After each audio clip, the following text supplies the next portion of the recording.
Assalamualaikum warahmatullahi wabarakatuh. Kita berani masih tetap punya rekening di tempat riba.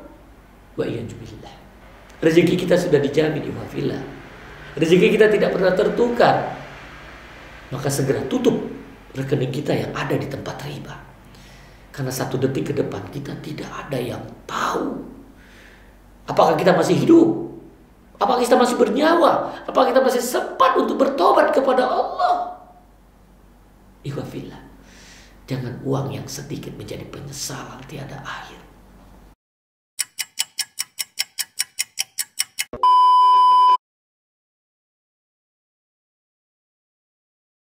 Ya, ini ada pertanyaan, ihwafillah rahimakumullah. Apakah setiap bank syariah wajib menggunakan akad musyarakah? Toyib, jadi akad musyarakah ini kalau dia menggunakan sudah dapat persetujuan dari otoritas jasa keuangan, ya OJK. Jadi dia sudah dapat otoritas jasa keuangan dan insya Allah seluruh perbankan syariah sudah, karena ini akad utama ini. Ya, jadi sudah akad utama ini, akad musyarakah ini.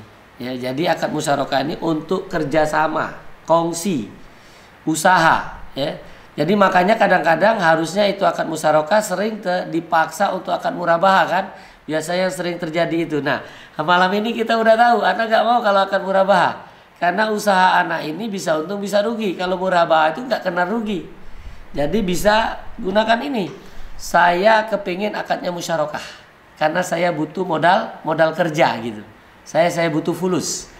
Ya, jadi insya Allah kalau dia nggak mau bawa akad ini, kita tinggalkan pula. Ya, catat. Saya sudah ingatkan. Nah, makanya butuh nanti. Ya, biasanya ini Dewan Syariah Nasional juga mengeluarkan nih fatwa-fatwa. Tapi kalau antum punya buku Hidup Berkah Tanpa Riba nih ada di halaman 196 sampai 199. Ini ada fatwa tentang akad musyarakah. Bisa ditunjukkan kepada praktisi bank syariah. Saya mau akad ini karena saya sebagai seorang pengusaha. Jadi kalau dia tidak mau, tadi bagaimana dia tidak mau, lapor.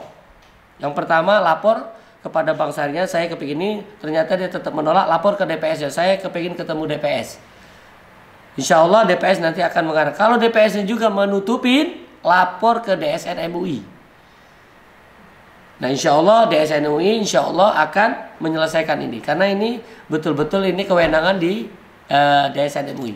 Tapi ternyata DSN MUI juga misalnya menutup diri juga, lapor ke OJK. Karena OJK yang bisa memberi sanksi untuk tadinya Bank Indonesia. Jadi OJK ini sekarang pengganti dari Bank Indonesia. Di situ ada di Undang-Undang 21 tahun 2008. Ya, ada di pasal 56 ada sanksi administratif. Ketika perbankan syariah baik praktisinya, pemimpin dewan direksinya, komisarisnya, dewan pengawas syariahnya itu bisa dikenai hukuman. Yang dari teguran, denda sampai diberhentikan, terakhir itu izin operasional banknya bisa dicabut. Ini luar biasa ya, itu ada di pasal 58. Jadi fatwa dan undang-undang ini cukup memberikan pencerahan bagi kita masyarakat bahwa bank syariah yang ada di Indonesia ini nggak main-main. Jadi memang ingin betul-betul bank syariah di Indonesia bisa menjalankan sesuai dengan syariah. Jadi bukan kaleng-kaleng gitu. Bukan yang kata orang nih cuman label ganti label, itu orang-orang yang dia tidak memahami perjuangan daripada orang-orang tua kita, para guru-guru kita, para kiai kita yang ingin ada di Indonesia ini perbankan syariah yang mendapatkan ridho dari Allah. Wallahu a'lam.